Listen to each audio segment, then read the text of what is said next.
and I'm very privy to the calendar of the House. In 2 weeks' time, Honorable Speaker, yes, in 2 weeks, Honorable Speaker, we will be out for recess, a short recess. So I was being practical that he gets the answer in 3 weeks, but just to satisfy him, Honorable Speaker, let me just say 2 weeks, but practically we will not be in this House that time within 2 weeks. The Honorable Mogaka, how urgent is this matter? When it comes to remuneration of teachers, nothing can be more urgent. I pray, Mr. Speaker, that you direct that the answer be given within 7 days. That is next week, after 7 days. We have a very hard-working minister. I direct that the ministerial statement be there next week, 1 week from today. Most obliged. Okay. The Honorable Madam Lydia Haika is seeking a ministerial statement from the from the Finance and National Planning. Proceed. Honorable Speaker, pursuant to the provision of Standing Order 44-2C, I rise to request for a statement from the Chairperson of the Departmental Committee of Finance and National Planning regarding payment of retirement dues and pension for retired teachers. Honorable Speaker, retirement benefits are fundamental rights for public officers, which ensures their financial stability in their later years. As provided under Article 44(1)(e) of the Constitution, these payments are intended to provide retirees a seamless transition from active employment to retirement. This fundamental right, a number of retired teachers who served under the TSC, Teacher Service Commission, have yet to receive their pension and retirement dues. And in addition to the prolonged delay, they have not received any formal communication regarding their benefits, leaving them in uncertainty. As a result, many of these senior citizens who largely hoped to depend on their pension, Mr. Speaker, for essential needs such as medical care and other expenses, daily expenses, are enduring significant hardship. Honorable Speaker, it is against this background that I request for a statement from the Chairperson of the Departmental Committee on Finance, National Planning on the following. A report on the factors contributing to the delay of the disbursement of retirement benefits to the retired teachers in Taita Taveta County. The data and statistics of all unpaid retired teachers in Taita Taveta County, including when they retired from the service and the timelines within which their outstanding dues will be fully settled. And the measures put in place to ensure timely processing and payment of pension, as well as any alternative intervention to support affected retirees in such delays. I thank you, Honorable Speaker. Chief Whip, I noticed that the Chair of Finance and National Planning is not here.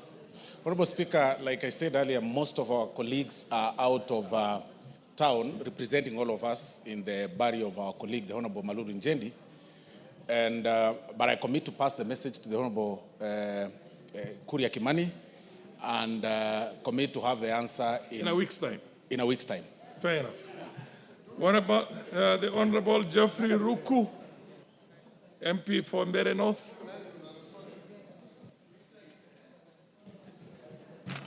Thank you, Honorable Speaker. I rise to request for a of payments of the last expense and death gratuity under the National Health Insurance Fund and Public Service Superannuation Scheme. Mr. Speaker, it's worth to know that this is the second time I'm requesting for this statement. Therefore, it means the Ministry of Health is not serious at all. And that's why we are facing all these challenges as far as the implementation of SHA is concerned.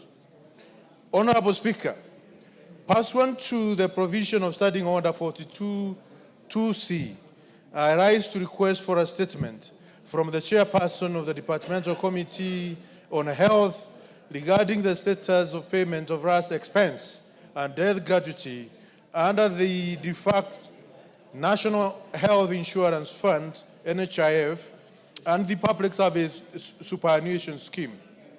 Honorable Speaker, Article 43 of the Constitution of Kenya entitles every person the right to social security. To this end, the defunct NHIF and the Public Service Superannuation Scheme offers RAS expense and death gratuity to the beneficiaries in the occurrence of death. Regrettably, the family of the late Moses Muturi Dwega, PF number 20090000918, who succumbed to COVID-19 while serving as an acting director in the Ministry of Lands, Public Works, Housing and Urban Development in Nyeri County, is yet to be paid the last expense and the death gratuity.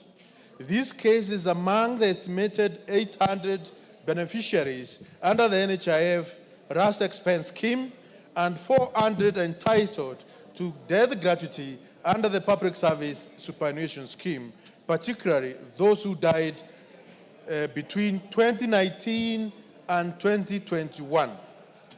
Honorable Speaker, it is against this background that I request the chairman of the Departmental Committee of Health to apprise the House on the following. 1, a report on the number of beneficiaries enrolled for the last expense under the death gratuity under the defunct NHIF and the Public Service Superannuation Scheme, respectively, payout made so far, and pending claims for the period between 2019 and 2021. 2, reasons why NHIF and Public Service Superannuation Scheme have not compensated families of beneficiaries who died while covered by the two schemes. 3, measures taken to secure beneficiaries from the loss of death gratuity following the winding up of the NHIF. And 4, the plans and timelines for immediate remittance of RAS expense and death gratuity to the affected beneficiaries and families, particularly the family of the late Moses Muturi Dwega of PF number 20090000918. I thank you, Honorable Speaker. And we should not be coming for statements again and again, Mr. Speaker. The Ministry of Health, they have the responsibility, the PSs, we have several PSs there. We have a minister, we have directors. They cannot be able to answer a statement within 1 or 2 weeks. This statement was issued in last year in September, and up to now, March, there is no answer which has been given. It's a shame, Mr. Speaker. The Honorable, is it Osoro or Baya who is going to be? Order, Honorable Osoro. Now that you have the Deputy Majority Leader, would that still be in the purview of the whip? Yeah. On this particular one, Honorable Speaker, without really letting the cat out of the bag, I do not really want to disappoint the Honorable Rocco, but the Committee on Health is one of the committees that, and as I said, without really letting the cat out of the bag, that is being reconstituted, and the names will be tabled here possibly tomorrow by God's grace, or on Thursday. And that then means that the committee will proceed for elections to elect the chairman and the vice chair. So because of that short period of transition, I'll request the Honorable Rocco to be a little bit patient, perhaps 2 weeks or so, or 3, so that we are able to have a well constituted committee that will handle the matter amicably.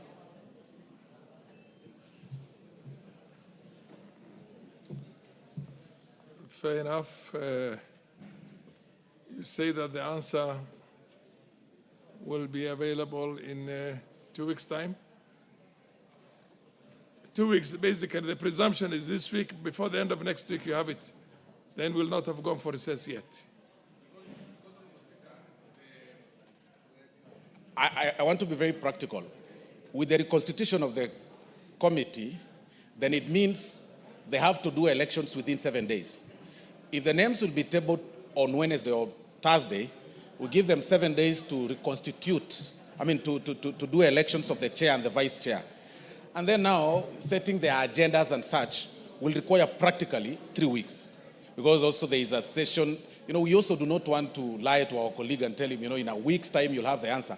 When we practically know that there is no committee on health, it is part of the committees that will be reconstituted by Thursday, and then they proceed for elections within 7 days. And the question is directed to the chairman. Yes, the Honorable Ruku. Honorable Speaker, as I have mentioned, this is not a new statement. I have not changed even the wordings. And therefore it means the bureaucrats at the Ministry of Health, they have full information. They probably should give a direction, Honorable Speaker, that the clerk of this House can direct the Ministry of Health. As soon as the committee is constituted, they are able to transmit the answers of the 4 questions asked in this statement with immediate effect. Because it's a statement which has been with the ministry from September last year to now. I thank you, Honorable Speaker. Yes, the Honorable Bayer. I hear Honorable Ruku's frustration, and I share in his frustration. And I want to commit that in 2 weeks' time, Honorable Ruku, you will have a statement that answers the questions that you raise. Much obliged, Mr. Speaker. Yes, the Honorable Member of Parliament for Kajiado North. Thank you, Mr. Speaker. Mr. Speaker, through Standing Order number 1, I also want to request you that some of the issues that have been raised, 3 of them, some of the 3 statements that have come, 4 actually, including the one on security, are issues that cross-cut. Continuously, now the Office of the Majority Leader does not provide when the CSS are going to come before this House, because some of the issues that are coming up, we should put the specific CSS and those PSS to task. And because we have an opportunity to call the PS, since this session started, the Majority Leader has not provided a schedule. Because, Mr. Speaker, for instance, the issue of pensions has become a thorn in the flesh, and continuously the CS does not reply to letters that are coming before this House. Likewise, this issue that the Honorable Ruku has raised, I wrote a letter, but it was dropped down because the question that he had was before his. So I want to request you that the Office of the Majority Leader, even as you do your many things around the country, you also need to take the work of this National Assembly very serious, so that you provide the schedule. It is your role. Especially the Honorable Wenbaya, you are constituting committees, you are forgetting that you have a bigger job to make sure that the CSS come before this House. Fair enough. I direct that this statement be delivered within 2 weeks. Within 2 weeks, which means in the course of next week. Much obliged, Honorable Speaker, but I also want to tell the Honorable Ngogoyo that CSs will only come to this House if there are questions, not statements. And what the Honorable Ruku has presented is a request for a statement, which is brought to this House through a certain process, a procedure. So if the Honorable, the Honorable Ngogoyo is one new member who has refused to learn procedure. I don't know how he was in high school, but I have my doubts. But I want to say this, Honorable Ngogoyo, you don't write a letter to Parliament. You bring a question on the floor of the House or a statement on the floor of the House, and when it is a question, the Honorable CS will come, for which we have a schedule. So Honorable Ngogoyo, please, for the sake of gallery or any other thing, please Be parliamentarian. Be a parliamentarian that knows procedure, knows standing orders, knows the constitution, so that we transact business without back and forth. You owe this house the duty of care that we move forward instead of just bringing things, feigning ignorance of the standing orders that are here. Please, we want to move forward. That ignorance does not help this house. Neither does it help you, neither does it help you on the ground. It makes you look very bad by your people knowing that you know nothing about the proceedings of this house. Order, Honorable Deputy Majority Leader. Honorable Doris Donya, MP, Kisii County, is seeking a statement from the Minister of Transport, Committee on Transport. Okay, thank you, Mr. Speaker. I request for a statement regarding the utilization of the fuel levy fund. Honorable Speaker, pursuant to the provisions of Standing Order 42C, I rise to request for a statement from the chairperson of the Departmental Committee on Transport and Infrastructure regarding the utilization of the fuel levy fund on maintenance, rehabilitation and development of the country's road network. Honorable Speaker, the fuel levy, also known as the Road Maintenance Levy Fund, is primarily used to finance the maintenance, rehabilitation and development of the country's road network. This levy is collected per liter of fuel consumed.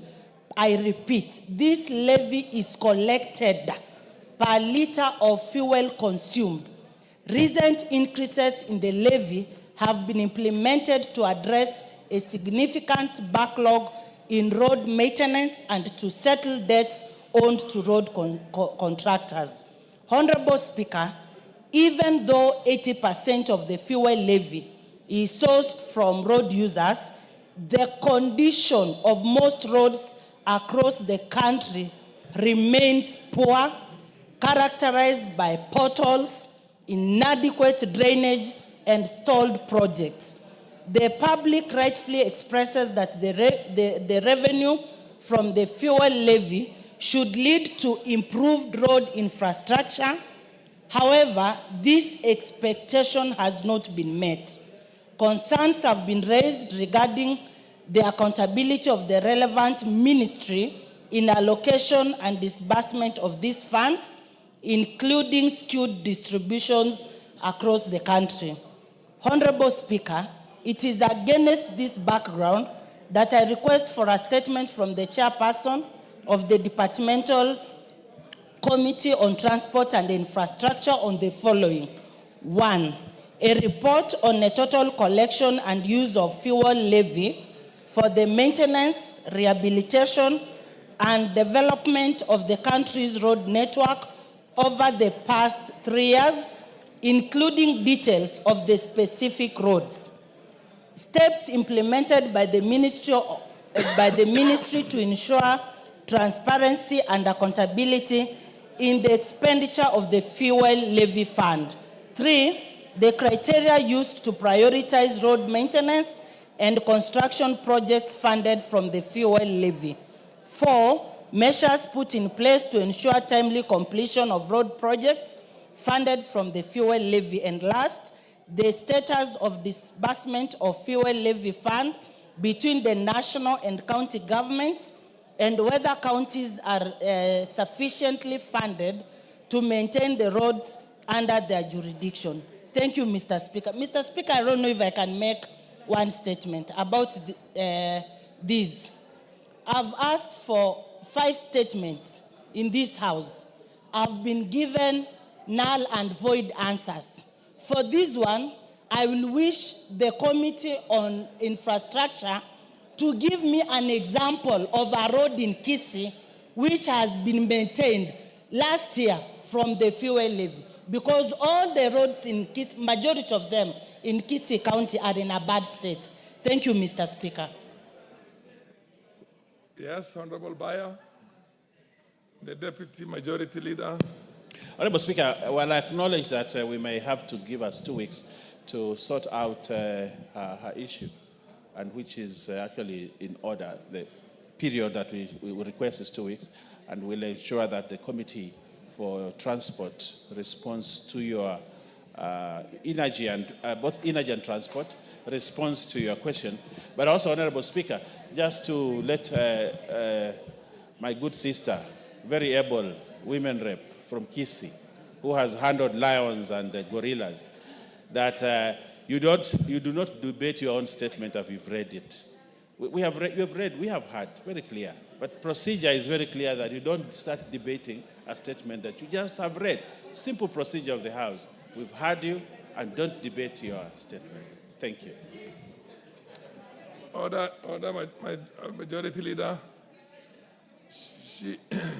Order. Madam Donya, you made your point. You can all. What is it? What's the point of order? Proceed. Honorable Baya is telling me that I've debated. Does he understand the difference between debating and just stating something? I stated. I didn't debate. English, I know you are used to Kiswahili. Come for lessons from me. Yes, the Honorable Kibageni, what's your point of order?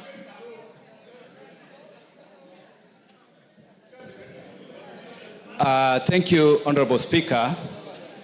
It is becoming increasingly concerning that the majority leader continually belittles concerns of members here and tries to hide behind standing orders and procedures.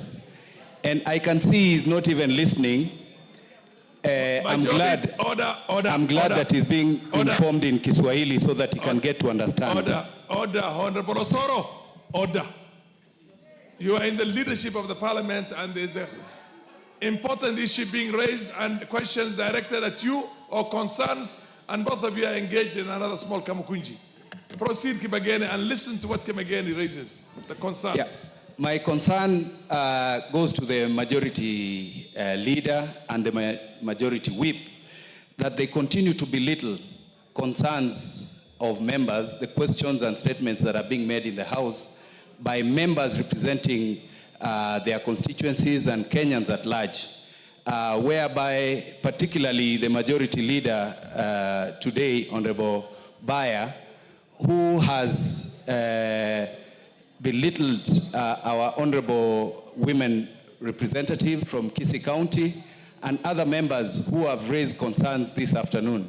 We request that sometimes we try to be serious. While you try to hide behind standing orders and procedures, you need to have some decorum in the way you respond to members. Thank you, Honorable Speaker.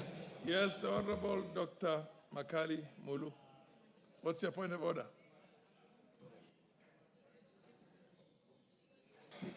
Yeah, thank you very much, Honorable Speaker, for this opportunity. Honorable Speaker, I want to raise two issues where I would be pleading for your direction. The first issue, Honorable Speaker, is the last season I did raise a statement. Order. Let's dispose of the business that's before us, which is the Honorable Donya's request for a statement. Baya, you haven't given a concrete undertaking on when you'll have the statement ready. Can you say it again if the chair has not heard you? When will you have the statement ready? I think, Honorable Speaker, very clear that we'll do it in 2 weeks, and the Honorable Lady agreed.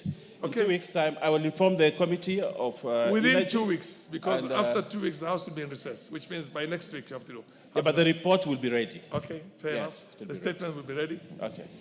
Thank you, Honorable Speaker, and thank you. Yes, now I can take the point of order by the Honorable Makali Mulu.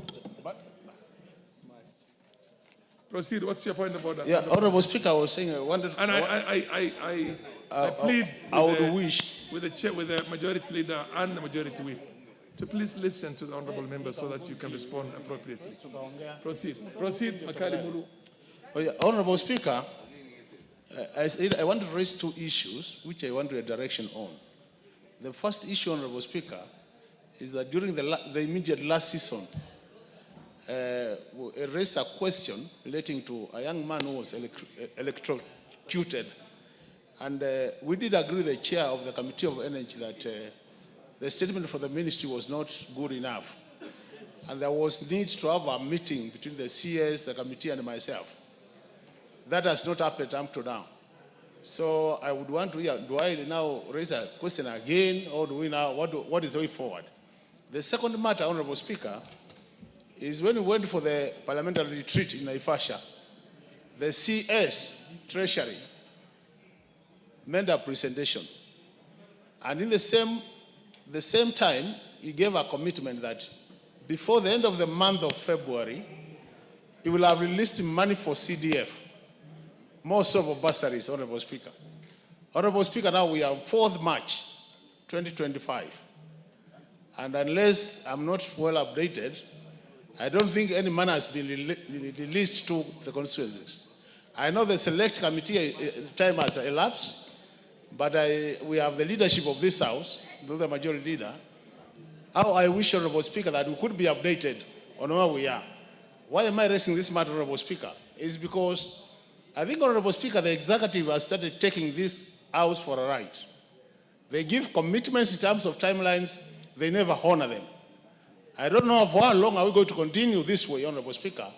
And if we don't really act on some of these issues, Honorable Speaker, this House will become very powerless and will just become a talk show, which I would really want to avoid, Honorable Speaker. So maybe, Honorable Speaker, those two issues I could be updated on or responded to through your office, Honorable Speaker. I really appreciate. Thank you, Honorable Speaker, for the time. On the first one, regarding the statement that you sought from the Committee on Energy, am I right? They have lapsed, so you have to reintroduce it again. Unfortunately, that's the rules. It was, come again? The question was responded to, but we were in agreement that it wasn't good enough in terms of the So the chair at that so time the had chair directed had committed that you should to have a round table meeting either. Okay. Yes. Whip, can you give an undertaking on that round table meeting between the Member of Parliament, the committee, and the Energy Ministry? Honorable Speaker, similarly, just like I said in the earlier statement, while again I do not want to let the cat out of the bag, the Committee on Energy is again one of the committees that is being reconstituted afresh. And the tables, the names of the members will be tabled here tomorrow or Thursday, Honorable Speaker, if the House Business Committee sits tomorrow. So I want to commit to the Honorable Makali Mulu that give or take, we work within 2 weeks or thereabout, or at most 21 days, and I think he's in agreement because he's a senior member of this House. He understands the procedure. Upon the tabling of the names, we have 7 days to elect the chairman and the vice chair, and then they will start setting the agenda, and then we'll go for a short recess. So let's be practical enough and just say that immediately we come out of recess, we'll make sure that that agenda is first dealt with. That is on the first Fair enough. question. I think that one. What's your point of order, the Honorable Kenyan? Mr. Speaker, the issue of CDF is a very serious issue. Very, very, very serious issue. Mr. Speaker, you remember how we fought very hard to have a fund that was independent from the executive. And when Engineer Karue came up with the CDF, the first CDF, it had a purpose. Mr. Speaker, from the time, and I want the deputy leader of majority and my good friend, the whip, to listen to this. It may not be their mistake. It's our mistake. Mr. Speaker, we passed the budget in June last year. I want the members here just to be practical because this is about your lives. I want you to hear this. We passed the budget in June, July, 2nd month, August, 3rd, September, October, November, December, January, February, March, 10 months. Mr. Speaker, procedurally, all of us here are accountable to those who elected us. All of us here are accountable to the Constitution through our elected representative, and that is the provision, that's what the letter and the spirit of Article 1 says. Mr. Speaker, sadly, I do not know whether we have a committee, I do not know whether members are aware of their rights. We have advertised for bursaries. Yet the CDF committee, the CDF board has not even approved the project proposals from the CDF committees in the constituency. And yet all of us are here. You've been, Mr. Speaker, I'm shocked. Are we really in the right house? Are we really in our senses? Are we really determined to assist the people who have elected us? What we have advertised is not there. The proposals are not there. My brother here, the leader majority, alluded to this a few weeks ago. That has not been addressed. I have been on the neck of the leadership of the National CDF Management Board. Every day they are releasing the approvals. The approvals are not there. What are we saying? We are cheating ourselves. So my good friend, Dr. Makali and cohorts, it is the high time that we deal with the rock elements at the National CDF Board. The approval does not require anything. The money can come later on. Why are they delaying the approval? This is the reason. They want to incite the members against the government. They want to incite you people. That is why they are keeping the approvals. The reason is if you don't have the approval, you see right now all of us are made to look very bad. I look very bad as an elder, Mr. Speaker. I have advertised for this. We have closed a month ago. The money is not there. The approval is not there. Don't I look very bad? Doesn't the government look very bad? Doesn't everybody look very bad? Who takes responsibility? So leader majority. Tomorrow morning, bring a censure motion. It is you people who have appointed those people. The board plus the management. They are sitting, they are criminalizing us, they are wasting our kids, they are creating apathy and hopelessness among the school-going children. This is not fair. In the modern day Kenya today, for somebody to take us round for 10 months without the approval, colleagues, if it was those days, tomorrow morning we'll have a motion to disband that board, to disband the management, and have a new team that will decisively deal with CDF and implement CDF. The CDF we used to have in mind is not what we are seeing right now. So my good friend here, I've raised this in the House Business Committee. Give us the approvals. If truly you care about the welfare of those school-going children who require fees. In particular, Mr. Speaker, where you come from and where I come from. Right now, the temperatures are hitting 40. Yeah, you have. Temperatures are hitting 40. Parents are not getting assistance. Students are out of school. Yet here we are. We have put adverts. The money is not there. So I challenge you, leader. If truly you represent the government, can you ask those guys to be accountable to what we have asked them to do? Thank you, Mr. Speaker. There's a lot of interest this matter has generated. Can you listen to one or two more interventions before you? The Honorable MP for Funyula, and then Elachi Beatrice. Thank you, Honorable Speaker. Be very brief. Just yeah, thank you. I'll be very brief. Honorable Speaker, we have walked this journey for far too long, and we took the CS word very, very clearly, and we understand that we will honor his word. We have few months to the end of the financial year, and obviously whatever date we get the money, there's going to be an audit issue that the funds for the particular financial year were not utilized adequately and promptly, and therefore there was no value for money. We just want to urge through the office of the majority leader to find out exactly what is happening. You see, Honorable Speaker, we could actually be in bigger trouble than the country has been made to believe we are. If mundane contribution like CDF cannot be disbursed, and the same applies even the ordinary budgets also, Honorable Speaker. The development budget is not being disbursed. Does it mean then we are sinking in a hole every day? This romantic story we are being given that the economy is doing well is just, it's just stories to assuage people, to make them feel good. Honorable Speaker, we need to be told the truth of the matter. Finally, as I conclude, Honorable Speaker, many of the constituencies that have submitted their project proposals for 2020, 24, 2025 have long received the code list. Those that have not received the code list probably had issues with the submission. On that, I can defend the CDF board, I can defend the committee that where we are is not a problem of their making, it's a bigger problem this country has, which nobody is willing to tell us the truth.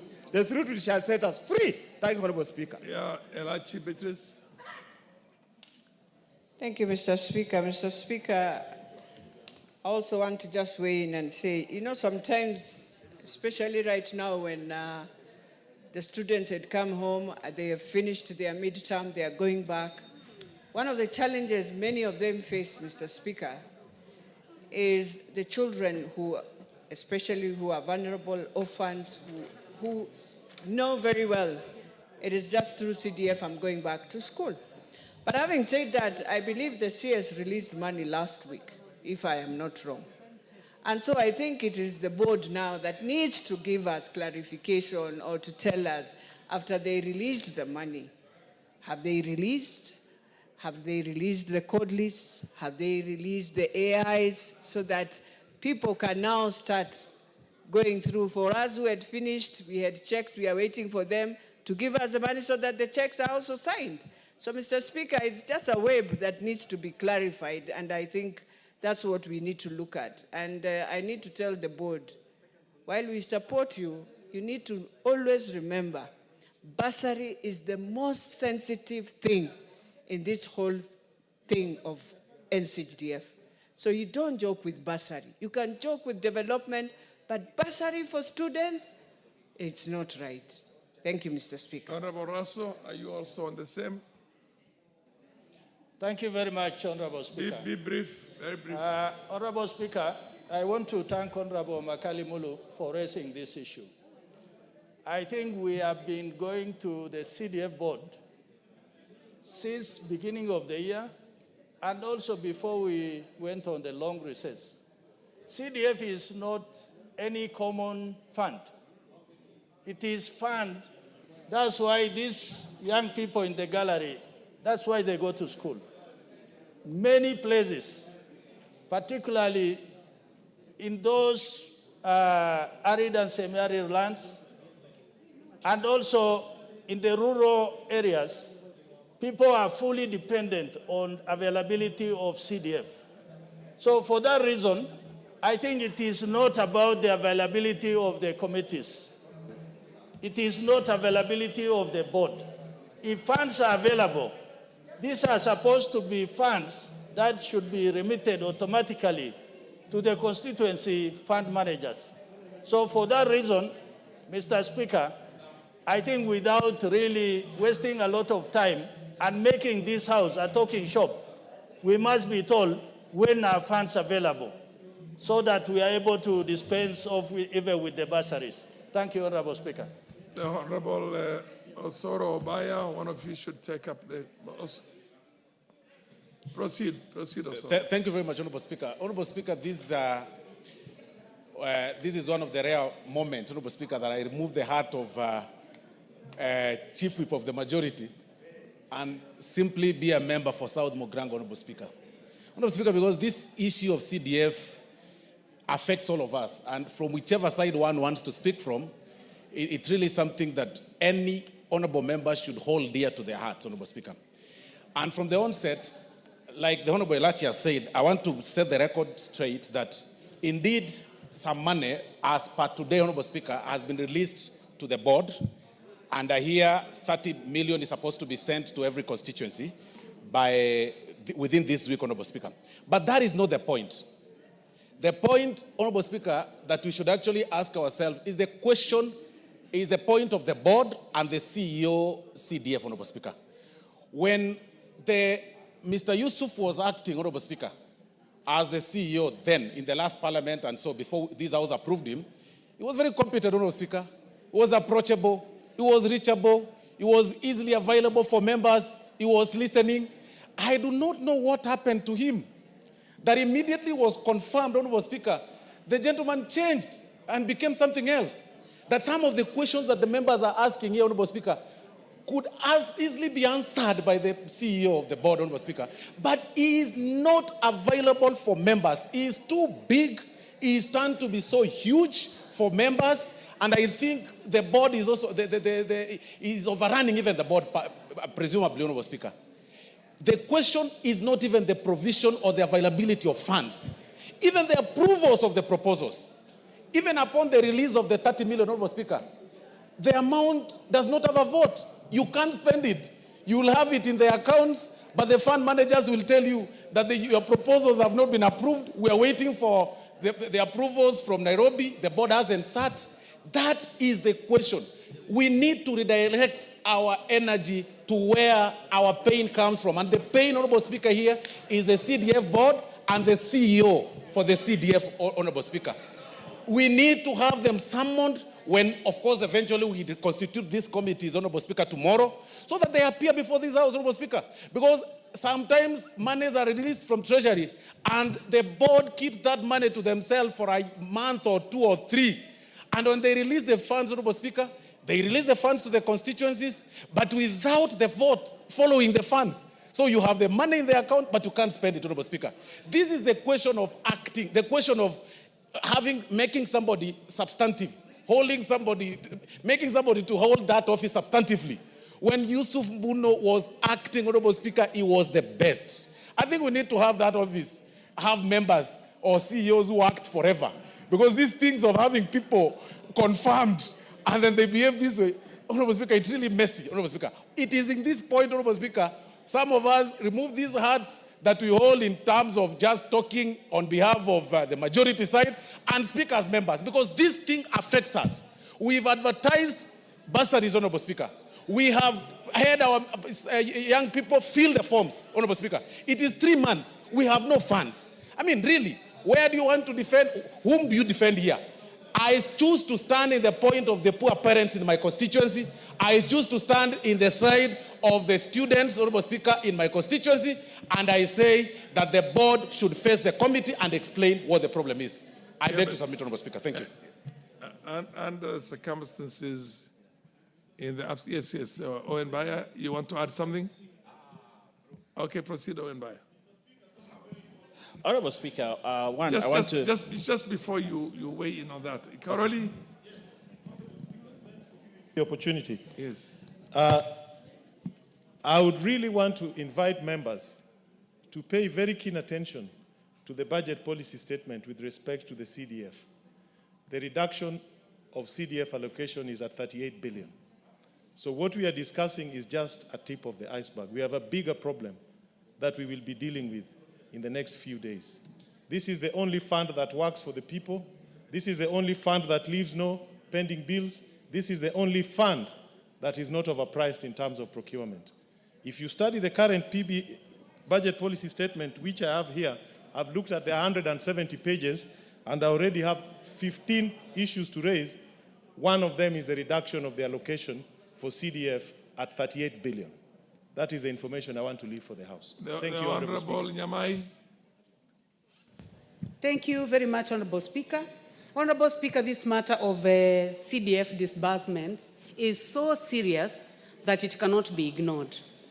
We have already engaged our constituents. We have gone round all our wards and had students fill forms for bursaries, and it has taken so long.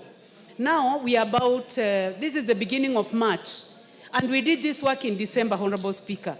I think there is a problem that needs to be discussed very seriously. I'm encouraged to hear the representative, the whip, the Honorable Osoro, saying that 30 million shillings is going to be disbursed to each constituency. So this means that we'll be able to deal with the bursaries. But Honorable Speaker, that is good, and I congratulate the Cabinet Secretary, our former colleague, because he has kept his word, at least for the bursaries. Because he said that he will do it by the end of February, and he has done it, plus or minus a few days. But Honorable Speaker, we have a problem at the board. Even if we get the other monies disbursed by CDF within those few months, with projects that have never been approved, Honorable Speaker, how are we going to deal with this? So I believe that it is time to invite the CEO so that he can face the House, so that he tells us what is it that he does not have. Is it that the good staff that he had, some of them have resigned and left? Is it that there is a problem within the board?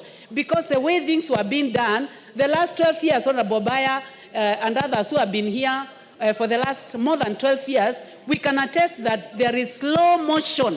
Honorable Speaker, there is slow motion at CDF board. We need to know what is the source of the slow motion in CDF. Mr. Mbuno needs to tell us where the challenge is. Thank you, Honorable Speaker. Honorable Bayer, there's a lot of lamentation here. The fact that the members of parliament are complaining and the leadership of parliament is also complaining. Maybe you should now take upon yourself the proactive position of summoning the board. Because in the absence of a committee, the committee has the powers to summon the board and engage the board on these matters. In the absence of pending the composition of the committee, I think as a leadership of the majority party in the House, you have that responsibility to be able to, along with your minority leadership, to call the CDF management as well as the board and level up with them and come back and report to the Parliament, to the House. Thank you, Honorable Speaker. Honorable Speaker, I want to say this about CDF.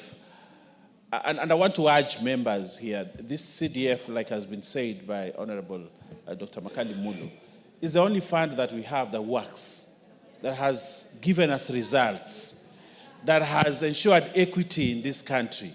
Those areas that were left behind have been brought forward because we have CDF. And we should not lose sight of the ball on this. We have to come up strongly as members of this House and defend CDF. We cannot allow the management there and the board to play games with CDF. And I want to tell Mbuno and his team, they will not win this war. If they want to play with Parliament on the issue of CDF, then they will get out of the way and Parliament will have its way. Because this is something that is fundamental for the development of this country and the children that many of them are today here in the gallery. So I want to tell the board, in very clear terms, that they have to either follow the highway or get away out of the highway. Can you use your office? And I'm coming to that, Honorable Speaker. To summon them to your office? I'm coming to that. Along with the rest of the leadership of the Parliament. I'm talking about the majority leader, the minority leader, and maybe the whips. And then you engage them on that. What I want to say. Because if those in authority like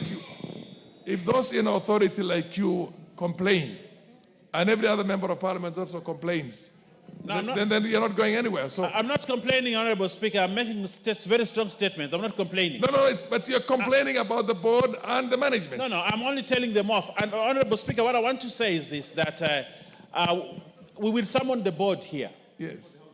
Before the House Business Committee, Honorable Speaker, on Tuesday. And they'd rather prepare for that meeting so that they come and explain why. Fair enough, then you come back and report to the House. And they will come and report. But I also want to inform members that as I sit here, 30 million has been disbursed per constituency as of today. So if you check with your fund manager, you'll realize that you have 30 million. 30 million, you could use the period for the recess, actually the short recess, to actually disburse the bursaries so that we make sure our children are at school. But 30 million, as we speak, is in the accounts of our constituencies. Fair enough. I thank you, Honorable Speaker. That matter is settled. Honorable members, I want to, before you rise on a point of order, I just want to make one or two announcements. I want to appreciate the presence of a number of schools here in the public gallery and the Speaker's gallery. In the Speaker's gallery, we have Machakos Girls High School. We also have in the, and in the public gallery, we have Nairobi Comprehensive School, which is from Embakasi West. In the public gallery, additionally, we have the University of Embu, Manyata constituency, and Mount Kenya University and Kigali University, Mount Kenya University and Mount Kenya University Kigali branch, Thika and Kiambu. I would give an opportunity to, is there anybody from Nairobi? From Machakos, I will give it to a member of parliament from Machakos who would want to say a word or two of encouragement to his own children. There's nobody from Machakos here. Then maybe Kitui would take, Nyamai, you want to say something, or Makali Mulu would say something? Makali, proceed. Proceed and encourage the children of Machakos. Thank you very much, Honorable Speaker. On behalf of my colleague, who is a member of parliament for where the school comes from, I really want to welcome our children to the Parliament of Kenya and tell them that they must have seen what we do. So we want to encourage them to work very hard so that when the time comes, some of them will be seated here to also serve the nation. I also want to wish them well in their studies, and they need to work as a team with their teachers, parents, and the students. So wish you well as you go back to Machakos. Please, please, please work hard. But Honorable Speaker, now that I've welcomed them to the Parliament, you know I'm the one who raised the issue of the CDF. One business at a time. Let's just finish the business of the... So, on behalf of all the members of Parliament from Mukambani, okay, best wishes to the school. How about Nairobi? Any of the members of Nairobi to also give a word of encouragement to Nairobi Comprehensive School? Yes, Elachi Beatrice. Thank you, Mr. Speaker. Mr. Speaker, I also want to really encourage our students, our children, and to tell them that indeed education is an equalizer in your life. And that while you're here, when you look at us, you realize we are just one. But the most important thing is for you now in school, and especially the girls, even those of Machakos and of Nairobi, take care of yourself. Remember, you just have one card, and that card is your book. That indeed, after that, you will see the fruits. So always learn that education will be your equalizer if indeed you take care of yourself and read smart. Yeah. Read smart. Fair enough. Be blessed. Machakos Girls High School and Nairobi Comprehensive School, you have had these words of encouragement from your members. Now we have University of Embu, Manyata. Is there any member from Embu here today? Or then I would give the opportunity to the MP for the Raka. MP for the Raka. You come from the same region. Give a word of encouragement to students from the University of Embu who are in the Speaker's Gallery. Thank you very much, gallery. Mr. Speaker. Mr. Speaker, the people of Embu are actually my neighbors. I come from Tharaka County, which is just ahead of the great county of Embu. And I'm happy to hear that the students of Embu University are here. And I take this opportunity to welcome them into the house so that they can observe what we do here. First and foremost, they are actually possibly undergraduates. They will soon be qualifying with their degrees, and many of them may actually intend to run and become members of this house. Therefore, mine would be to encourage them to continue studying very hard, to ensure that they are disciplined and that they achieve that which they set out to achieve in life. The students of Embu, welcome. And when you go back, greet the students of Tharaka University, which is also a neighboring university with whom you compete in academics. Thank you so much. Now that that is done, Mount Kenya University, Kigali branch. I'm made to understand that the chief whip is actually an alumni of Mount Kenya University, Kigali branch. Proceed, Honorable Osoro, and give words of encouragement to your... Thank you very much, Honorable Speaker. Honorable Speaker, I am actually playing host to the Mount Kenya University School of Law, Kigali. And it is something that, Honorable Speaker, started like a dream. Last, we visited the Mount Kenya University, Kigali, Honorable Speaker, with the chairman, Dr. Simon Gisharu. The School of Law had not started. And he carried me along with him as one of the speakers and as one of the people who should actually encourage the students to also register and join the Mount Kenya University School of Law in Kigali, Honorable Speaker. And that is why when they talked to me, Honorable Speaker, that they should be visiting Kenya and see how we operate and visit Parliament, Honorable Speaker, I indeed engaged the leadership of the House, including the clerk, for such permission to be granted, and it was indeed granted. And they are here for an educational trip to study the universities around Kenya and to look at the procedures, that the parliamentary procedures, legislative procedures, Honorable Speaker, that we practice in Kenya. I want to encourage them to study hard and work very hard in practice. I know it's a bit different in terms of the practice systems in Kenya, but there's a lot that one can learn in the Kenyan system, especially in the common law legal system that we practice here, Honorable Speaker, and I want to encourage them to work very hard. I thank you, Honorable Speaker. Fair enough. Honorable members. Yes, what is your point of order? Honorable Speaker, I thank you very much. From the outset, Honorable Speaker, allow me to state that we have our collective hearts go out to Malava Constituency, where the interment process of our late colleague is ongoing. And we pray... Order, honorable members. Order, Honorable Baya Owen and Honorable Osoro. When a member rises on such a point of order, is usually raising issues that have something to do with committees, chairs of committees. We don't have ministers in here. In place of ministers, there's the leadership from the government side. Please pay attention when these things are being raised. Don't have your small kamakunjas. I thank you, Honorable Speaker, for that direction to the leadership of the House. So as I said, our hearts go out to family, friends, and relatives of our departed colleague whose remains are being interred today. We pray that God will provide the fortitude for the family and everybody else to bear. And for Malava Constituency, we are with you, we pray for you.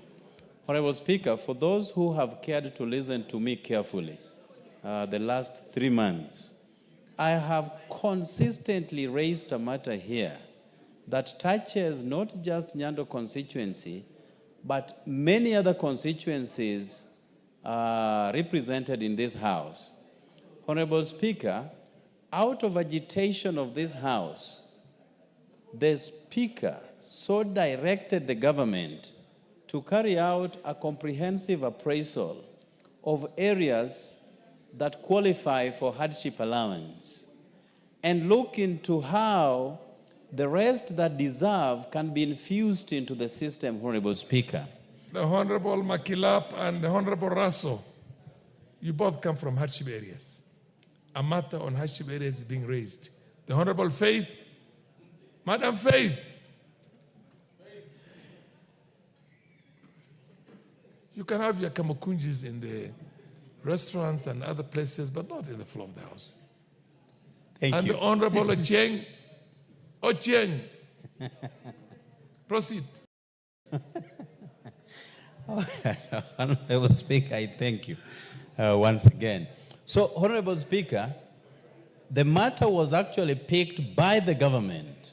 A multi-agency team was formed that went across the country collecting data on hardship areas that were hitherto put off this scheme, Honorable Speaker. Now, that report, which was funded by taxpayers' money, a team that was led by one Sylvester Bolo, attached to the Ministry of Public Service, was taken back to the ministry, and the report has been there the last 1 year. Honorable Speaker, when I started raising the need to have this report be brought before this House 3 months ago, it has been like a moving target. Initially, my friend Honorable Baya was tasked by the substantive speaker to go and bring that report.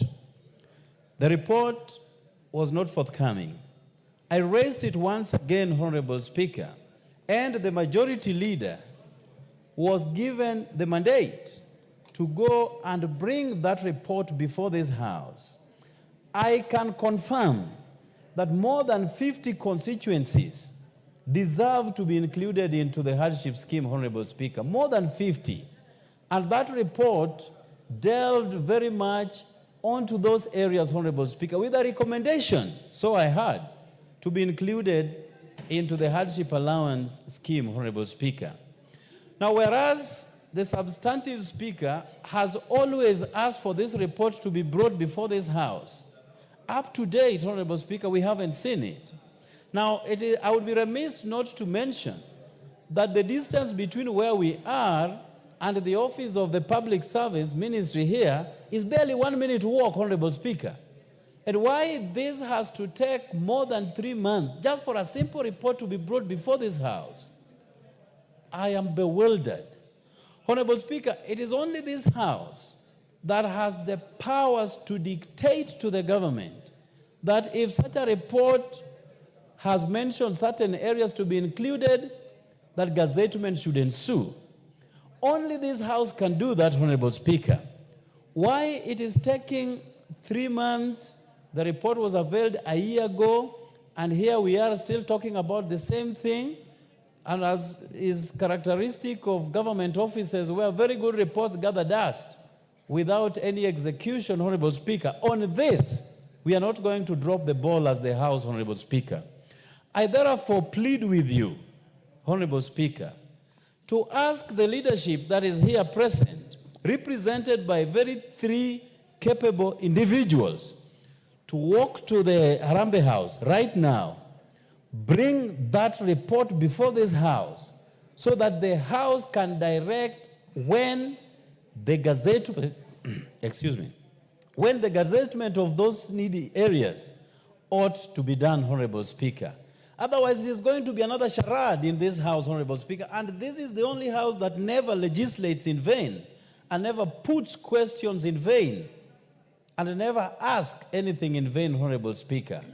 I therefore plead with you that these 3 can march to Harambee House right now and bring the report now, and you will give direction as to when the gazettement should be done. Order MP for Bondo. You don't have to worry whether they're going to crawl or whether they're going to run or walk or fly. The issue is that you want this report to be brought to the floor of the House. The leadership buyer, how soon can you have that report? Mr. Speaker, I want to appreciate Gerald Okello's passion and leadership on this matter. Sincerely has raised this matter severally, and the Honorable Speaker had directed that it come to this chamber, I think 2-3 Wednesdays away. I want to report to him. I've had a consultation with him. I had the opportunity to speak to the Minister for Public Service, the Honorable J.B. Muturi, a few minutes ago.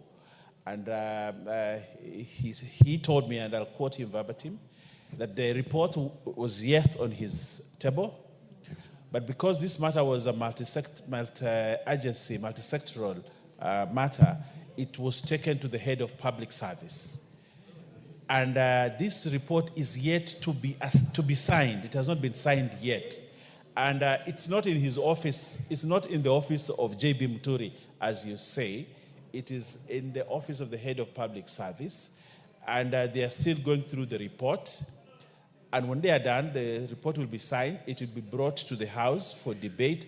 And after that, the gazettement will be done. So that's the report that I have as of now. I've also requested the clerk to write to the head of public service so that the report is expedited and brought to the House. So, Honorable... fair enough. I think that's a fair undertaking. I think it's something that we are working on, and with your push, with your guidance, and with your leadership on this matter, I can assure you we will have this report here next week. It's a fair undertaking. The Honorable MP for Mandera North. Order. You made your point. You took a sufficient time.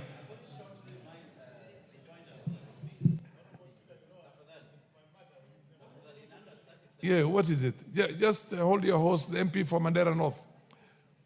Yes. Yes. MP for Bondo. What are you raising again? Nyando, sorry. Please give him the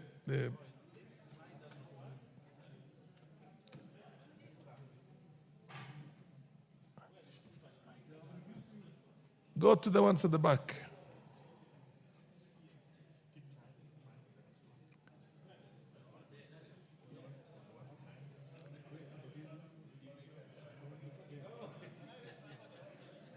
Yeah, but What happened to the mics? They're all dead.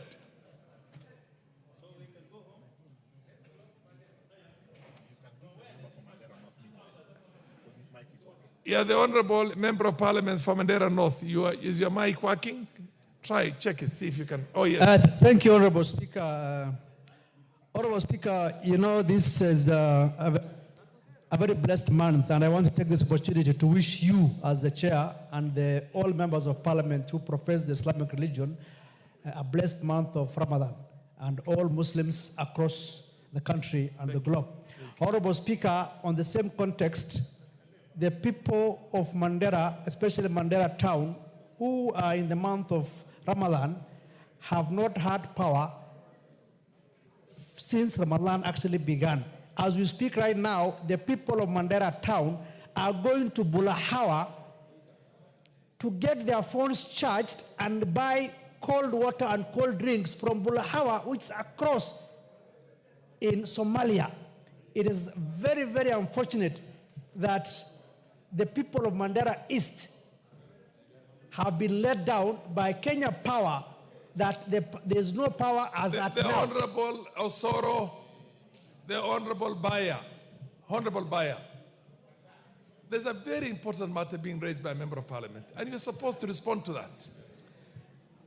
Honorable Speaker, I am sure you know where Bulahawa is. It is sad that the people of Mandera town are going to get water, cold drinks, and charge their phones in another country because Kenya Power has failed to restore power in Mandera town. It is very, very unfortunate as we speak here. And this is the month of Ramadan, and people are fasting in this kind of heat, yet they can't get cold water in Mandera town because Kenya Power has failed to restore power for the last 2-3 weeks. And it's unfortunate that they are suffering. We want to plead and send a clear message to Kenya Power that they must move with speed, including even this evening, to ensure that there is no power in Mandera town. It's very sad. How do we get power in Somalia, where we say that probably is a failed state? It's not a failed state in terms of power.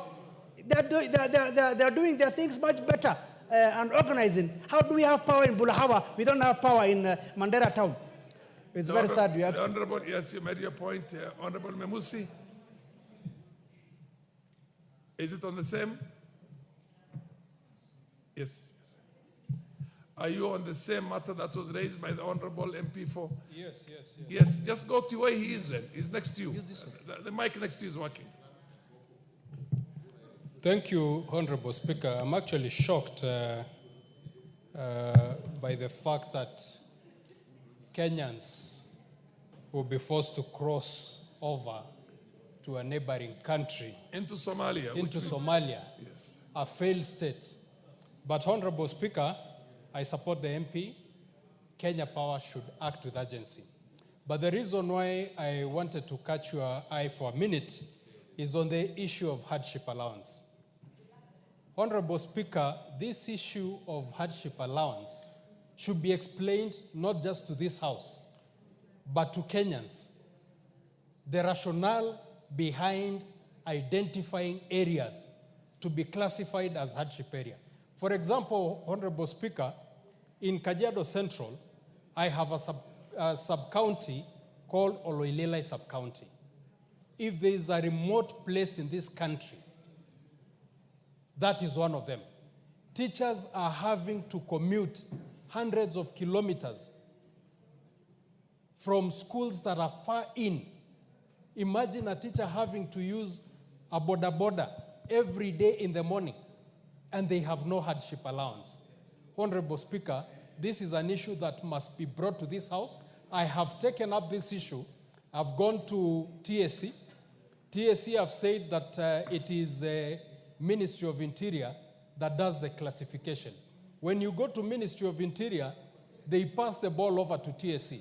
There's a ping pong. You do not know who's responsible for this. So, Honorable Speaker, this is an issue of great importance because it affects education in marginalized areas. Fair enough. Thank you. I hope the Honorable Osoro and Baya will respond to all this. But let's listen to Honorable Omulkhair, who comes from Mandera. She's a woman rep for Mandera. Please give her the mic.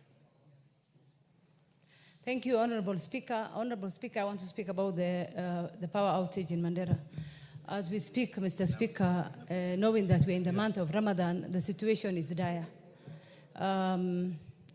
We have Mandera East, Mandera Town, having no electricity for the last 48 hours, non-stop. And knowing that it's the month of Ramadan, our people are suffering. They're getting ice blocks from across Bulahawa in Somalia. It's unfortunate and shameful. We had 2 gensets delivered by Kenya Power the last 1 month, and it hasn't been working. The supply and the demand, of course. The demand is higher, the supply is, of course, low. And we want Kenya Power to act with speed, because what they're trying to do is play around with the lives of people. We have people, healthcare paralyzed, and businesses collapsing, the elderly, of course, dying or getting shocks from heat waves, Mr. Speaker. Children in dire situation. Mandera, as we speak, even Mandera West, Honorable Speaker, as much as there's power, the situation is dire as well in terms of water. Our people are really suffering, and we want the government to act with speed and Kenya Power to get their act together to ensure that power is restored in Mandera town. And I want to urge the people of Mandera to exercise restraint. I know they know that we've been trying, we've tried our best, but the Kenya Power and Lighting Company that is failing us, that they should have a lot of subra. Thank you. You made your point, Mulkhair. The Honorable Osoro, you can.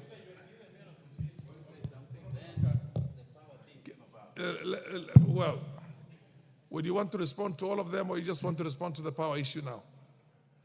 Because the issue of the hardships, which the Honorable Bayer has responded, I think, fairly comprehensively.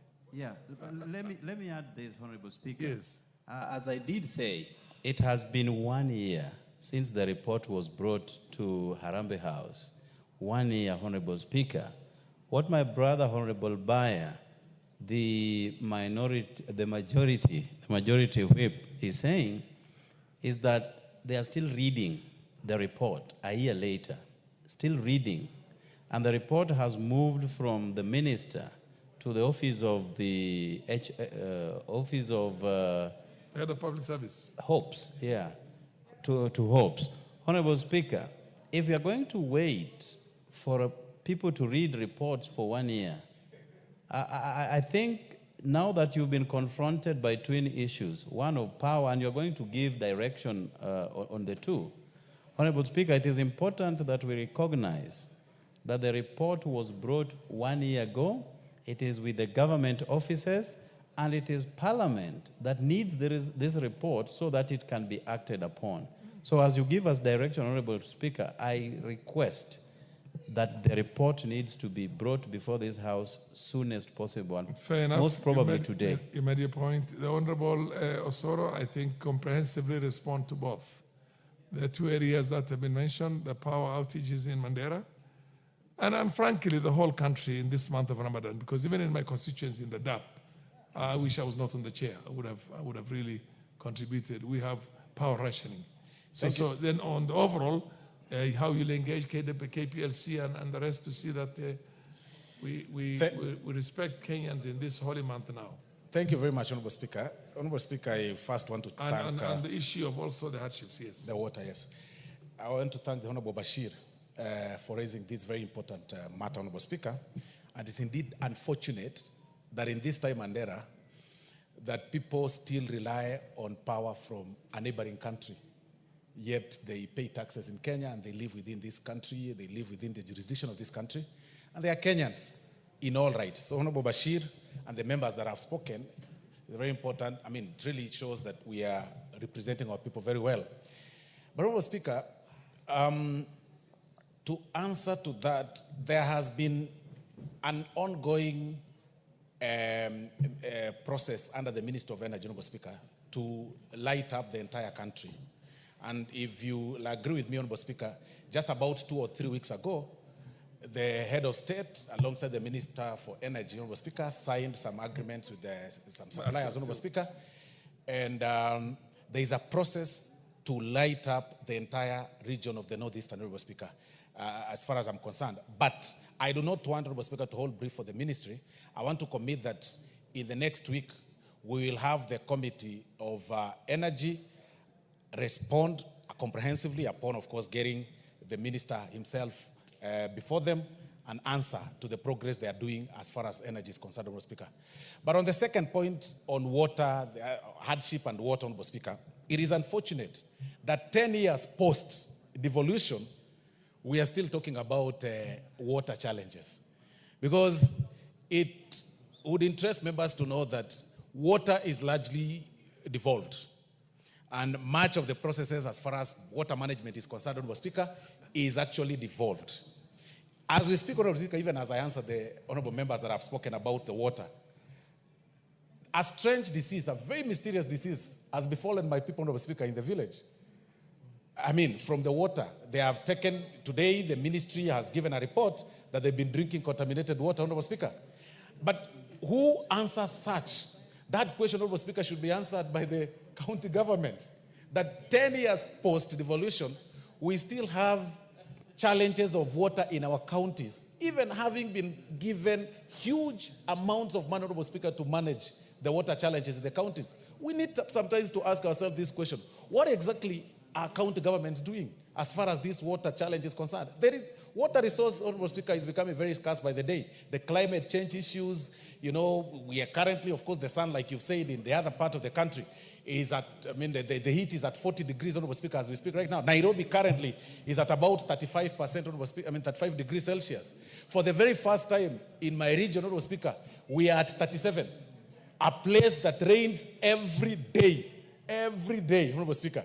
You know, the other day, Honorable Speaker, the Honorable Kibagendo was saying that walking around the Gusii streets, each person is walking around with their whole bag of, you know, dust. Because when you get to the house, people look like, I don't know how, because it is very, very hot all over, Honorable Speaker.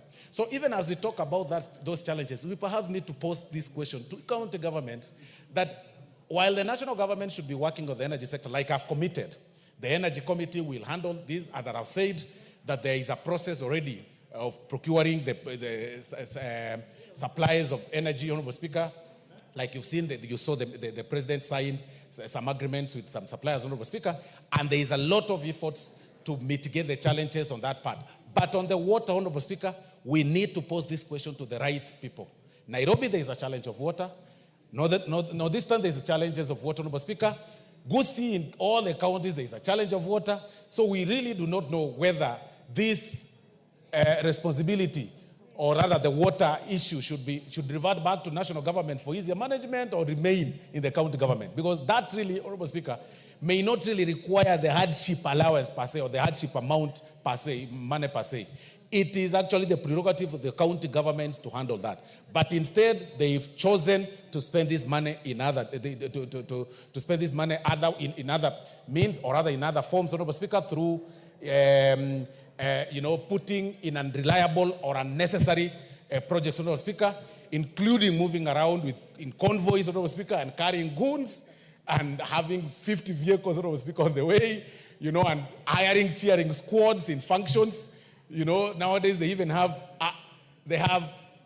hired squads, Honorable Speaker, to attend their functions. They have a group of 200, 300, every governor. And this is very particular. Every governor has got a group of about 300 or 400 people on payroll that they move around with. And they tell them to stand or sit in some strategic position just to clap whenever they stand to speak, whether in barrios, whether in churches. That is exactly what they are doing, instead of putting this money in the right place, Honorable Speaker. It is very, very unfortunate. Very, very unfortunate. Sometimes they even direct the people in the county inspectorate, Honorable Speaker, to move around the county, to move their uniforms. Responding to points of orders that were raised, but... Okay.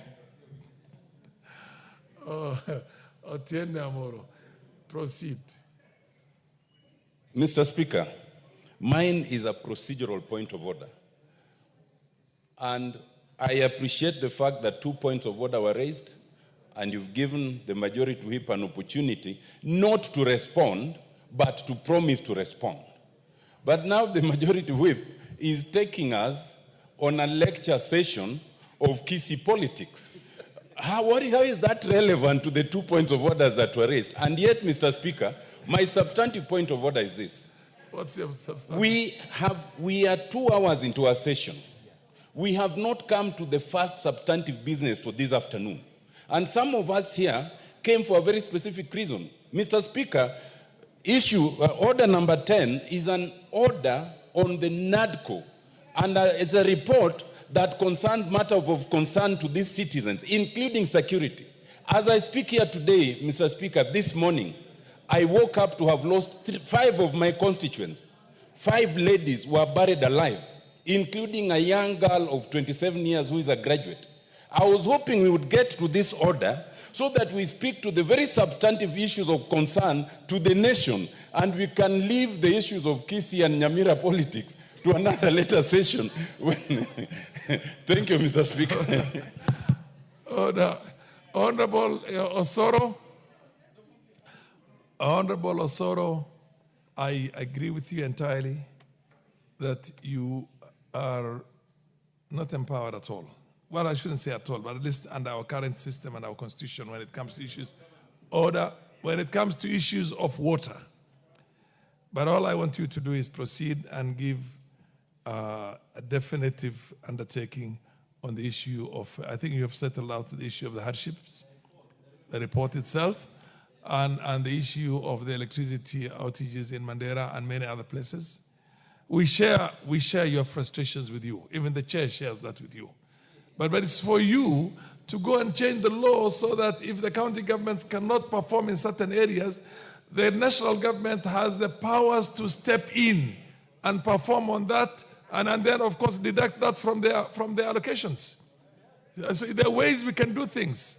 But it's not just to stay here helpless and say it's the county government and they're not doing anything. And I think in the National Assembly here, the House needs to be powerfully proactive for the House to come up with the definitive solutions to the problems that are there. Everybody shares with you the frustrations of the county governments. Actually, if there's going to be a referendum right now on whether the county governments should be maintained the way they are, majority of Kenyans are going to vote in a manner that's going to shock everybody. But then proceed and give a definitive undertaking right now on the issue of how soon you can have that report in here, or how soon you can report back on the report here, and the issue of when you are going to engage Kenya Power and Lighting on the issue of the power outages in Mandera and all the Muslim areas right now in this Ramadan period. Proceed. Thank you very much, Honorable Speaker. Honorable Speaker, I really do not want to wish, to correct or rather to respond to what Honorable my learned leave the senior counsel alone. Because both me and you are legal minds. He's a senior counsel, so just leave He's done the same mistake that he's actually accused me of.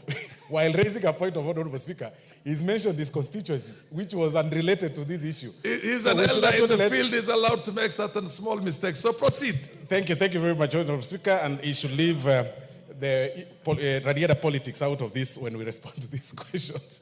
But having said that, Honorable Speaker, as I was saying, I only gave out examples of, governance structures that are not responsive to the needs of the people. And I've just said that the issue of the water resource is affecting all the counties, including Nairobi, including the counties in Northeastern, and including the counties of Gusii, Honorable Speaker. It really doesn't, it's not related to politics. And what I would say in that line, Honorable Speaker, is that we perhaps need to push the national government to find a way to work along with the county governments, especially where they are totally incapacitated, especially on the water resource, Honorable Speaker, because they've totally failed, and these honorable members can agree with me, they've really failed entirely to provide the water resource. But on the question of energy, Honorable Speaker, like I've said, my report is that once we have the committee constituted tomorrow, latest Thursday, Honorable Speaker, we perhaps give ourselves about 7 days when they go for elections for their new chairman, and then they'll come up with a structure of maybe the itinerary and the way they want to work, and get the report brought, or rather table the report once they're able to finish with their line. In the But interim, in the interim, given the fact that people are fasting in Mandera, give an undertaking right now on how you are going to engage Kenya Power and Lighting. In the interim, Honorable Speaker, immediately we finish here, I'll engage the Minister for the CS for Energy and the PS, Honorable Speaker, and then I'll be able to give the answer on Thursday. Excellent. Done deal. Now, next order. Honorable members, next order. Honorable TJ Kajuang, the chair has ruled the next order. With all due respect to you, you proceed. Order number 8, the Anti-Money Laundering and Combating of Terrorism Financing Laws Amendment Bill, National Assembly Bill number 5 of 2025, first reading.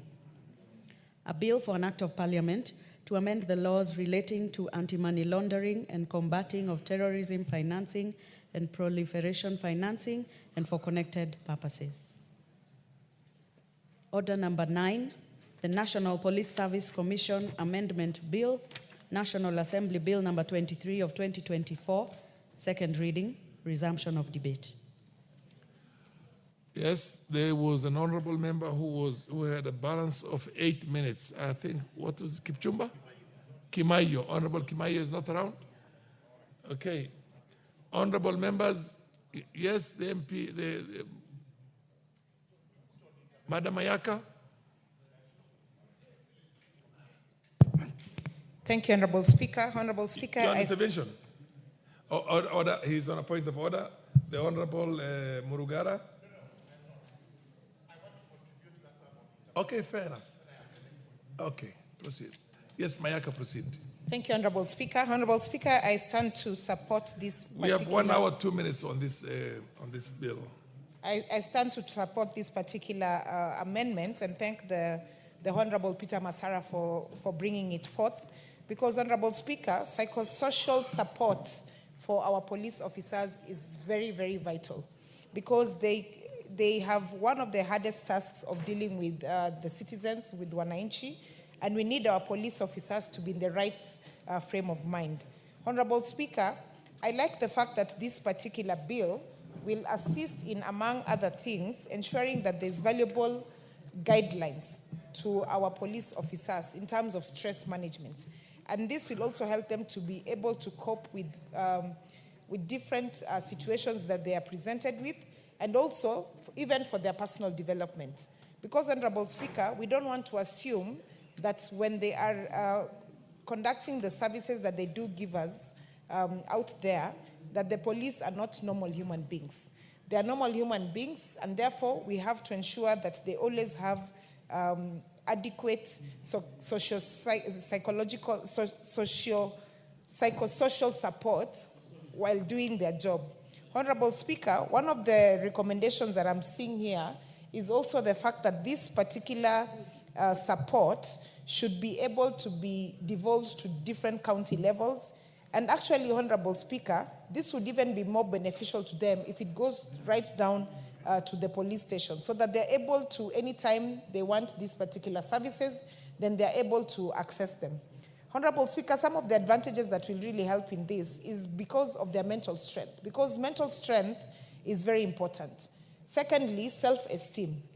And Honorable Speaker, even as we say that we want to give them this kind of support, we also need to more frequently to be rewarding and recognizing our police officers. Honorable Speaker, we have very few memories of police officers who have done fantastic jobs in this country. Like, for example, I remember my brother Joash Monari, who was given HSC by the president because of what he did in Westlands when he tried to waylay thieves who are going to distress people. Honorable Speaker, we've also seen that police are very human. If you go to TikTok now, we have a lot of police officers who are very popular. We have the famous Solomon Kirago, who is known for dancing Bora to Enjoy by Diamond, if I may quote. And he's become very popular. The people around where he serves them love the guy because they associate with him, they feel like he's one with them. And these are some of the things that it is coming from him. It is his own self-esteem. But we need to go further than that and ensure that our police are well taken care of. And Honorable Speaker, psychosocial support does not just mean the clinical aspect of it. This is also in terms of just motivating them, in ensuring that their leadership is always present to ensure that the police are not just doing their job on a routine basis. And therefore, Honorable Speaker, this particular amendment, because it's very brief and I don't want to take a lot of time, it has full support. I hope that we will actually ensure that it is implemented, that this is not just paperwork that we are doing, but that actually there will be proper action to ensure that our police have access to this very important support. With those very few remarks, I support and I thank you. Yes, what's your point of order, TJ Kajwang? Mr. Speaker, with due respect, this motion has been debated for 2 hours. It was debated last week, and we have also opened it right now. Yeah. 2 hours, and there is a balance of just about 1 hour or so. If you check from the Hansard, Mr. Speaker, more than 20 speakers have spoken on it. Would I be in order, Mr. Speaker, to call for you to ask the mover to reply? Because it has been very exhausted, and the issues are in the Hansard, and there are several motions which are lined before us. Some of them are very weighty. Honorable Honorable Kajwang, right behind you, there's a member who's interested. In that group, there are members who are interested. Here, there are members who are interested. The rules are very clear.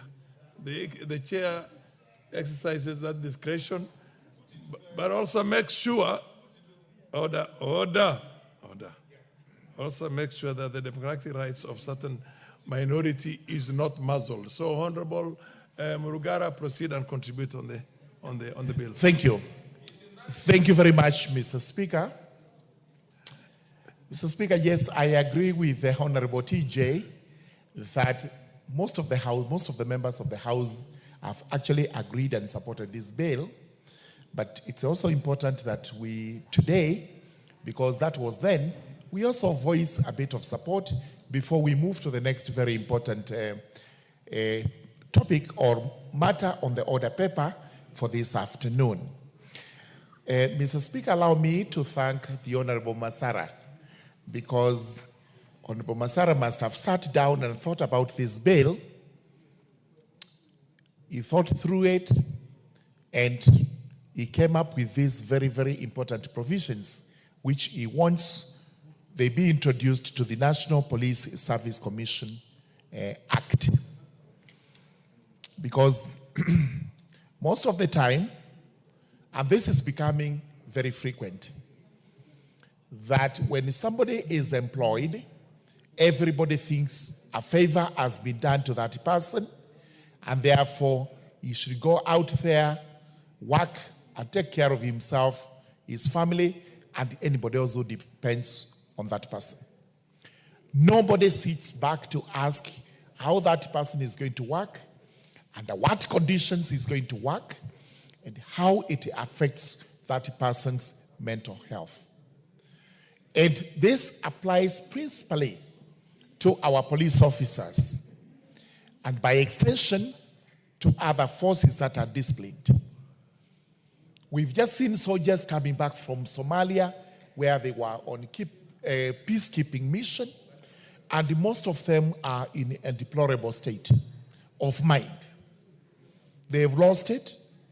They've come back as very violent persons who have to be rehabilitated so that they can come back to the normal life of a society. We've seen our police officers all over. Some of them have to be taken to areas which we consider to be hardship. And because they are not used to that kind of life, when they come back to their villages, people think they are mad.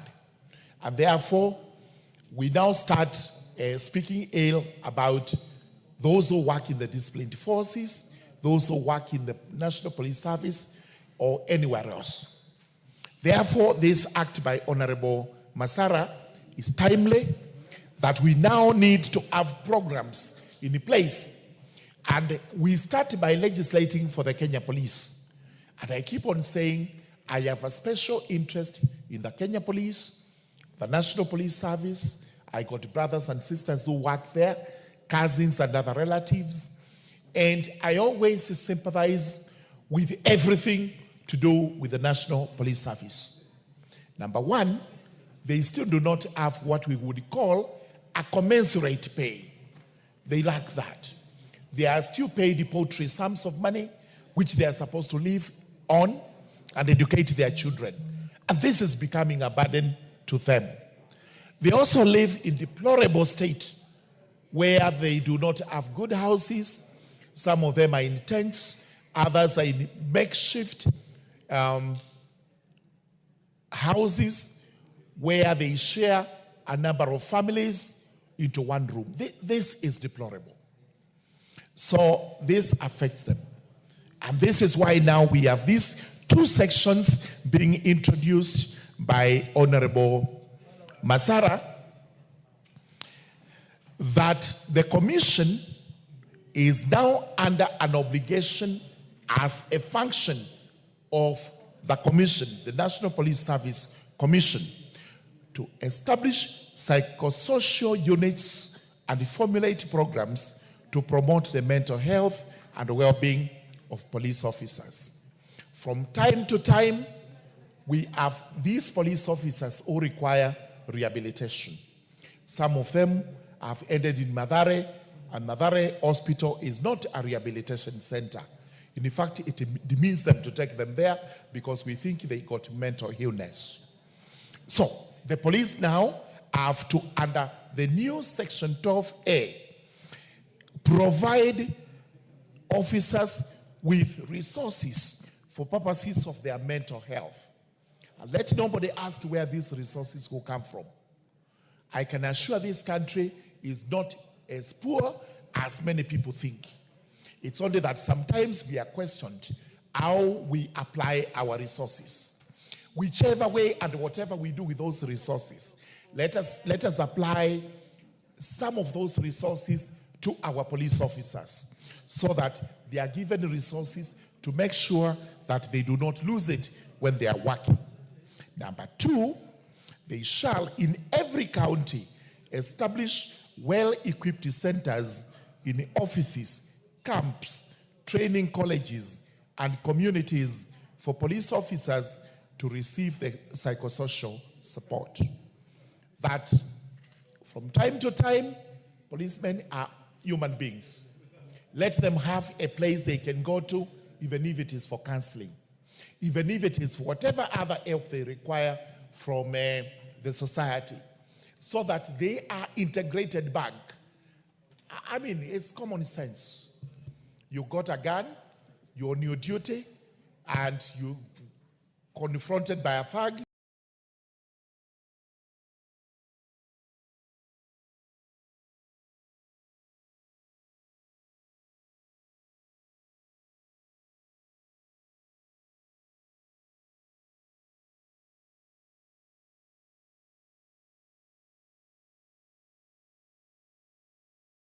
Whom you shoot dead. As he sat in that high court building, as we used to call it those days, he would find himself in tantrums, hallucinating. And he would salute, he would issue commands, and whenever he sat down, he was asked, what was the problem?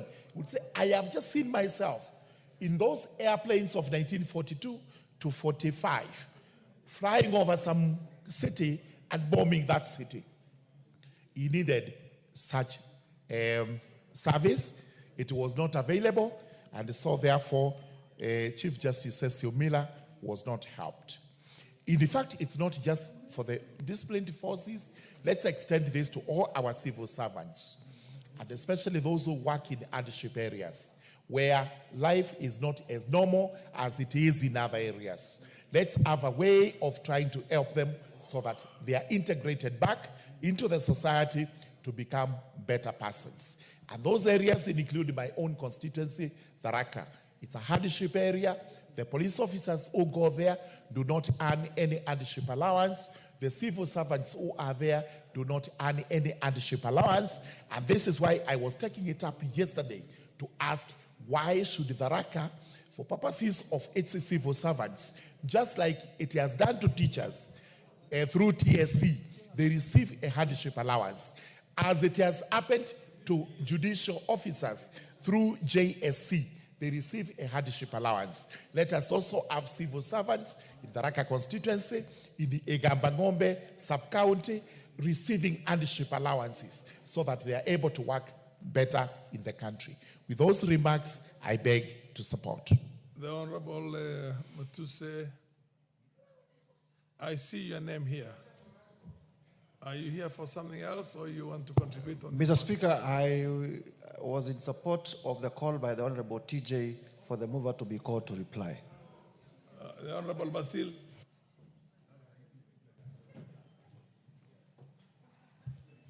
Thank you, Mr. Speaker. I don't know why members are not very much interested to support the police, considering what police officers are going through and what they do. I know an article report has a lot of interest, particularly with an understanding of broad-based government. But let's talk, at least let's focus on the police, because they have a very significant role, Mr. Speaker.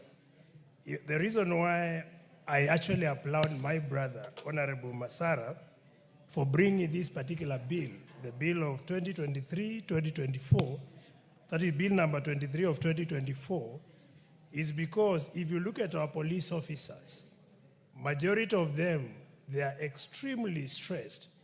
And the source of the stress is emanating from a number of reasons. One of them, very poor working conditions, Mr. Speaker. Like what my brother, Honorable, our council just mentioned about police sharing house. You find you have a family, you are sharing with other police officers at a very deplorable working environment, Mr. Speaker. That definitely will result to stress. Mr. Speaker, if you look at a small country like Namibia, whose economy is actually much weaker or smaller compared to Kenya, they remunerate the police very well. I happened to have been there when I used to work with United Nations, and I can attest to you, Mr. Speaker, Namibia police are not corruptible. And the reason why they are not corruptible is because they are well remunerated. If you look at our country, we talk of police being corrupt. The simple reason they are corrupt is because we have ignored them. We talk of police reforms. No one seems to pay attention to this, Mr. Speaker. Now, if you come to the insurance for our police officers, it's even more worrying, Mr. Speaker. We have security officers who serve as our guards at our homes. I mean, for those who have bodyguards at home, particularly senior members. But also, when we go with police officers, you get very shocking information from our officers, Mr. Speaker. Imagine your officer goes to, a family member of your security bodyguard going to an hospital, and the insurance the officer has is dishonored by the hospital, Mr. Speaker. How do you expect such a person to effectively discharge his or her duties, Mr. Speaker? And these are some of the reasons which are contributing to serious stress. And we say we should not cure symptoms by looking at the cause.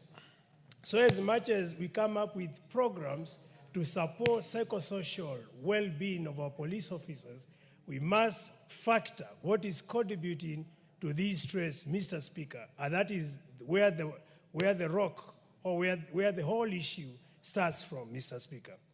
Importantly, if you look at our police officers, Mr. Speaker, now we have an increased cost of living. Of course, you'll be talking of the finance bill, the new taxes.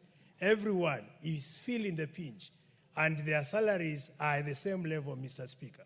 So how do you imagine the police officers to survive under poor working conditions, poor pay, and all these definitely will result to stress?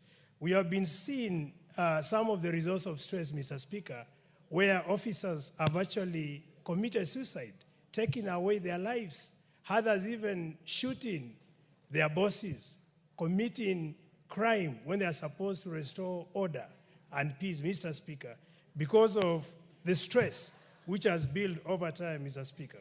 So in a nutshell, Mr. Speaker, what I would recommend as a prioritization or as a way to deal with the issues of psychosocial support or to deal with the stress contributing or which require psychosocial support is one to focus on improving salaries and benefits for our security officers, the police and other security officers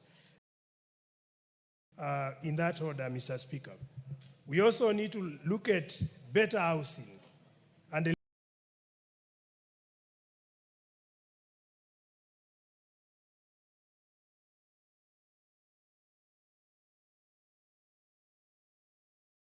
living conditions for our police force. Otherwise, we'll keep on talking of psychosocial support, but the main cause of stress, no one is paying attention to that, Mr. Speaker. We also need to look at structuring working hours, Mr. Speaker. Our officers, you find some of them are actually working beyond the stipulated 8 working hours, and even leave